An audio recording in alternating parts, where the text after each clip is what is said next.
करते हैं class 12th का।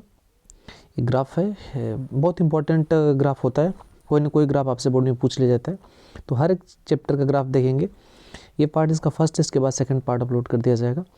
चलिए देखते हैं, स्टार्ट कर देखिए। ये वाला जो ग्राफ है ये तो बहुत इंपॉर्टेंट है, इसके बारे में मेंशन किया जाएगा। चलिए स्टार्ट करते हैं ग्राफ को। पहला ग्राफ देखिए, यहाँ से किसके बारे में पूछा जाता है, ये वाला ग्राफ देखिएगा, कई बार ये ग्राफ पूछा गया। इसमें क्या होता है ना, देखिए यहाँ पे वोल्टेज का फॉर्मूला आपको पता है, पोटेंशियल का KQ/R, और इलेक्ट्रिकल फील्ड का फॉर्मूला होता है E = KQ/R²। तो यहाँ पे किसके बीच में ग्राफ खींचा गया, देखिए V और 1/R के बीच में ग्राफ खींचा गया है। किसके, V और 1/R के बीच में ग्राफ खींचा गया है। और एक ग्राफ खींचा गया इलेक्ट्रिकल फील्ड, और देखिए इलेक्ट्रिकल फील्ड और डिस्टेंस में कौन सा रिलेशन है, R²। तो E और R² के बीच में ग्राफ खींचा गया है। ये समझ में आ गया आपको। तो ये दो ग्राफ यहाँ पे खींचा गया, किसके बीच में, देखिए यहाँ पे पोटेंशियल और डिस्टेंस के बीच में, और यहाँ पे इलेक्ट्रिकल फील्ड और डिस्टेंस के बीच में। तो इलेक्ट्रिकल फील्ड और डिस्टेंस का 1/R² होता है, और वोल्टेज का 1/R होता है। तो दोनों के बीच में ग्राफ खींचा गया है। तो आइए इस ग्राफ को समझते हैं। देखिए यहाँ से, यहाँ पे देखिए लिखा हुआ है, ये जो ग्रीन वाली लाइन है इसको बोला गया 1/R, मतलब ये वोल्टेज के बीच का ग्राफ है। और जो यहाँ पे 1/R² है ना, ये इलेक्ट्रिकल फील्ड का ये ग्राफ है 1/R²। तो चलिए यहाँ पे देखते हैं। तो देखिए यहाँ पे हो क्या रहा है, डिस्टेंस देखिए, ये कैसा रिलेशन यहाँ पे दिखाया जा रहा है आपको, इन्वर्सली। देखिए V 1/R, इसका मतलब क्या होता है, इन्वर्सली रिलेशन होता है, डायरेक्टली नहीं होता है। मतलब यदि R की वैल्यू हम बढ़ा देंगे, R की वैल्यू बढ़ा देंगे तो V की वैल्यू क्या हो जाएगी, कम हो जाएगी। ये बात समझ में आ गया। तो यदि हमने R की वैल्यू को कम कर दिया तो V की वैल्यू क्या कर जाएगी, बढ़ जाएगी। उल्टा का रिलेशन मतलब ये होता है ना, इन्वर्सली का मतलब ये होता है, इसको बढ़ाएंगे तो ये घट जाएगा, इसको घटाएंगे तो ये बढ़ जाएगा, ये रिलेशन होता है। तो चलिए आइए देखते हैं इसमें। तो यहाँ देखिए ये वाला, पहले V वाला ग्राफ देख लेते हैं। इधर देखिए V की वैल्यू कितनी है, यहाँ पे 5, V की वैल्यू कितना दे रखा है, 5 दे रखा है। तो देखिएगा इसके रेस्पेक्ट में हम V की वैल्यू यदि 5 दे रखा है तो R की वैल्यू देखिए कितना हो जाएगा, V की वैल्यू ज़्यादा है तो R की वैल्यू क्या हो जाएगी, कम। तो देखिए यहाँ पे ये R की वैल्यू देखिए इस पॉइंट पे आ रहा है, 0.5 आ रहा है। और जैसे जैसे देखिए, जैसे जैसे हम V की वैल्यू कम करते जा रहे हैं, कम करते जा रहे हैं, देखिए इस पॉइंट पे V की वैल्यू कितनी होगी, 1 हो गई ना। तो इस पॉइंट पे देख लीजिए R की वैल्यू कितनी होगी, 1 हो गई।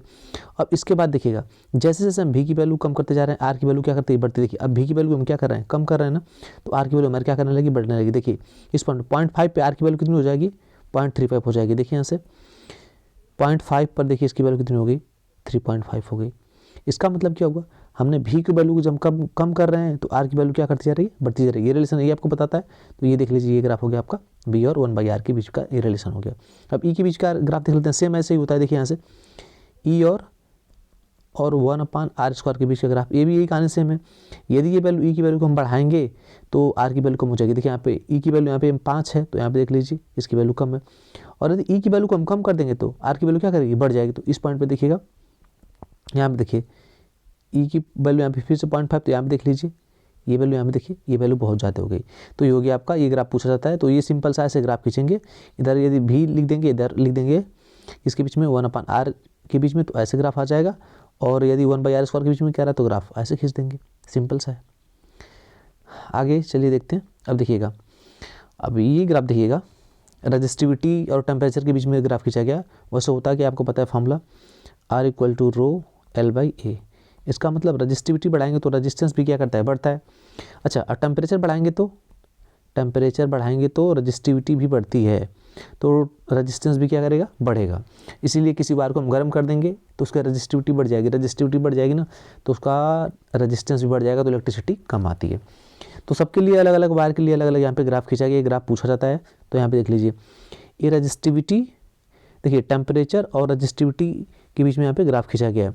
कौन सा मटेरियल के लिए, देखिए कॉपर के लिए खींचा गया है। किसके लिए, कॉपर के लिए। देखिए स्टार्टिंग में यदि आप टेम्परेचर की वैल्यू बढ़ाते हैं, स्टार्टिंग में यदि आप टेम्परेचर की वैल्यू बढ़ाते हैं तो उतना फ़र्क नहीं पड़ता। देखिए स्टार्टिंग में टेम्परेचर की वैल्यू आपने बढ़ाया, उतना फ़र्क नहीं पड़ा, ठीक है, उतना फ़र्क नहीं पड़ा। इसके बाद यदि आप टेम्परेचर एक लिमिट के बाद, देखिए यहाँ पे जैसे 50 है, इसके ऊपर यदि आप टेम्परेचर की वैल्यू बढ़ाते हैं तो बहुत तेज़ी से किसकी वैल्यू बढ़ने लगती है, रजिस्टिविटी की वैल्यू देखिए बहुत तेज़ी से बढ़ने लगती है। और रजिस्टिविटी की वैल्यू बढ़ेगी तो रजिस्टेंस की भी वैल्यू बढ़ेगी, करंट कम फ्लो होगी। तो ये हो गया कॉपर वायर के बीच के ग्राफ। इसके बाद देख लीजिएगा अगला, ये वाला दिया हुआ है, रजिस्टिविटी और टेम्परेचर के बीच में ये भी ग्राफ है। किसके लिए खींचा गया है, यहाँ पे इस मटेरियल के बारे में देख लेते हैं। नाइक्रोम के बीच में ये खींचा गया है, यहाँ पे ये ना नाइक्रोम के बीच में ग्राफ खींचा गया। तो देखिएगा इसमें होता क्या है, यदि आप टेम्परेचर बढ़ाएंगे, स्टार्टिंग में देखिए, स्टार्टिंग में टेम्परेचर आप बढ़ाएंगे ना, तो रजिस्टिविटी की वैल्यू नहीं बढ़ेगी। देखिए यहाँ पे 0 है, यहाँ पर रजिस्टिविटी की वैल्यू क्या है 0। हाँ, एक टाइम के बाद यदि आप टेम्परेचर बढ़ा रहे हैं तो रजिस्टिविटी की वैल्यू क्या होने लगती है, ये स्टार्ट कर देती है। देखिए जैसे एक ग्राफ होता है ना y=mx+c, तो c का मतलब होता है यहाँ पे कहाँ से वैल्यू स्टार्ट करती है, c का मतलब यही होता है कि ये वैल्यू ये यहाँ से स्टार्ट करती है, ये यहाँ से। इसका मतलब इतना टेम्परेचर तो पहले आपको देना पड़ेगा, इतना टेम्परेचर ना आपको यहाँ पे देना पड़ेगा, तब जाके स्टार्ट होता है। इसके बाद जैसे जैसे टेम्परेचर बढ़ाएंगे रजिस्टिविटी भी हमारी क्या करने लगती है, बढ़ने लगती है। एक लिमिट तक नहीं बढ़ती, इसके बाद बढ़ने लगती है। अच्छा, इसका उल्टा होता है, इसमें आपका उल्टा होता है इसमें सेमीकंडक्टर में। देखिए सेमीकंडक्टर में क्या होता है, बाकी मटेरियल से उल्टा होता है। यदि हम सेमीकंडक्टर का टेम्परेचर बढ़ा दें, यदि सेमीकंडक्टर का हम टेम्परेचर बढ़ा देंगे तो इसकी रजिस्टिविटी कम होने लगती है, तो रजिस्टेंस भी कम हो जाएगा, तो इलेक्ट्रिसिटी करंट की वैल्यू बढ़ने लगती है। सेमीकंडक्टर में पढ़ेंगे, ये बहुत अच्छी प्रॉपर्टी होती है। इसी से सोलर सिस्टम बनाया जाता है। हम टेम्परेचर बढ़ाएंगे तो वहाँ पे उल्टा रिलेशन होता है, टेम्परेचर बढ़ाएंगे रजिस्टिविटी कम होने लगती है, रजिस्टिविटी कम होगी तो रजिस्टेंस भी कम होगा, रजिस्टेंस कम होगा तो करंट हमारी बहुत तेज़ी से। बाकी देखिए कॉपर हो गया, एल्यूमिनियम हो गया, सिल्वर हो गया, इनमें आप टेम्परेचर बढ़ाएंगे तो करंट उसमें ज़्यादा फ्लो नहीं करेगी, तब दिक्कत हो जाती है। हाँ, लेकिन सेमीकंडक्टर उल्टा कर देंगे, जैसे सिलिकॉन हो गया ना, उसमें सही होने लगता है, उस सेमीकंडक्टर कहते हैं, उसमें उल्टा होता है। टेम्परेचर बढ़ाएंगे जितना आपको करंट घर में उतना ही आराम से आती है, उसका यूज़ हम करते हैं सोलर सिस्टम, उसका यूज़ करते हैं। आगे देखिएगा, अब देखिएगा यहाँ पे दो टॉपिक आपकी कवर होगी, एक लिमिटेशंस भी कवर हो जाएगी और ग्राफ भी कवर हो जाएगा। देखिए लिमिटेशंस, ओम्स लॉ, देखिए V is directly proportional to I होना चाहिए ना। तो यहाँ पे हो क्या रहा है, देखिए यहाँ पे एक लिमिट तक, तो देखिए प्रोपोर्शन का साइन ये एक लिमिट तक काम कर रहा है। V directly proportional to I, I का मतलब होता है सीधी लाइन मिलेगी। देखिए यहाँ तक तो सीधी लाइन मिल रही है, जितना वोल्टेज बढ़ा उस हिसाब से करंट बढ़े, लेकिन एक लिमिट के बाद वोल्टेज बढ़ाते जा रहे हैं, हमारे करंट की वैल्यू नहीं मिल रही है। तो ये हो गया लिमिटेशंस ऑफ ओम लॉ में पहला V और I के बीच में ये ग्राफ था। आगे देख लेते हैं इधर, देखिए यहाँ से ये डायोड में यूज़ किया जाता है, ये वाला आप सेमीकंडक्टर में इसके बारे में पढ़ेंगे। यहाँ पे देखिए यदि आपने पॉजिटिव वोल्टेज दिया, देखिए करंट ऐसे जा रही है ना, इसका मतलब यदि हम निगेटिव वोल्टेज देंगे तो करंट हमारे ऐसे जानी चाहिए थी, सीधी ऐसी होनी चाहिए थी ना भाई। देखिए इसमें यदि हमने वोल्टेज दिया तो करंट जा रही है ऐसे, और यहाँ पे देना चाहिए तो हमें ऐसे नीचे जाना चाहिए, लेकिन ऐसा नहीं हो रहा है। ऊपर का ग्राफ कुछ और दिखा रहा है, देखिए ऊपर का ग्राफ सेमीकंडक्टर, इसके बारे में डिटेल पढ़ेंगे। देखिए ये देखिए यहाँ पे इसके ग्राफ ये कुछ ऐसे दिखा रहा है, नीचे वाला ये उल्टा से दिखा रहा है, होना चाहिए था ऐसे, लेकिन ये ग्राफ ऐसे। तो ग्राफ आप याद कर लीजिएगा, यदि पूछा जाएगा लिमिटेशंस में पूछा जाएगा या ट्रायोड का ग्राफ पूछा जाएगा तो ये वाला ग्राफ आप बनाएंगे। आगे देखते हैं ये वाला देखिए, ये ग्राफ बहुत इंपॉर्टेंट है। देखिए होता क्या है, स्टार्टिंग में हमने वोल्टेज बढ़ाया और करंट की वैल्यू बढ़ी, यहाँ तक तो कोई दिक्कत नहीं थी, यहाँ तक कोई दिक्कत नहीं थी। इसके बाद क्या होता है ना, हम वोल्टेज बढ़ाते जाते हैं ना तो करंट की वैल्यू धीरे, देखिए यहाँ पे वोल्टेज हम बढ़ाते जाते हैं तो करंट की वैल्यू धीरे धीरे बहुत धीरे धीरे बढ़ती है। इसके बाद मान लीजिए करंट की वैल्यू बढ़ती है, हमने इसको पॉजिटिव में दिखा दिया। इसके बाद यदि हम वोल्टेज बढ़ाने लगते हैं ना तो करंट की वैल्यू कम होने लगती है, यहाँ तक देखिए कम होने लगी, कम का मतलब निगेटिव में आ गया। यहाँ पे देखिए निगेटिव आपका रीजन आ गया। यहाँ पे क्या होता है, वोल्टेज बढ़ाने के बाद ये वैल्यू हमारी कम होने लगती है करंट की। देखिए यहाँ तक कोई दिक्कत नहीं थी, इस रीजन तक आपको कोई दिक्कत नहीं थी। देखिए कहाँ तक, यहाँ तक तो कोई दिक्कत नहीं थी। यहाँ तक हम वोल्टेज बढ़ाते हैं, करंट की वैल्यू कम बढ़ने लगती है, लेकिन इसके बाद हम वोल्टेज बढ़ाने लगते हैं तो करंट की वैल्यू ड्रॉप होने लगती है।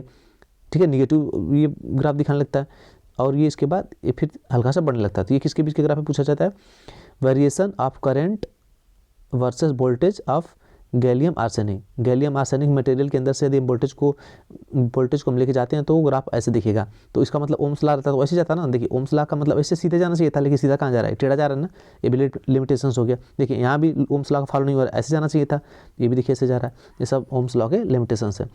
कुछ ग्राफ आपको क्लियर कर दिया गया है, अगले वाले पार्ट में कुछ और ग्राफ देखा जाएगा। Thank you.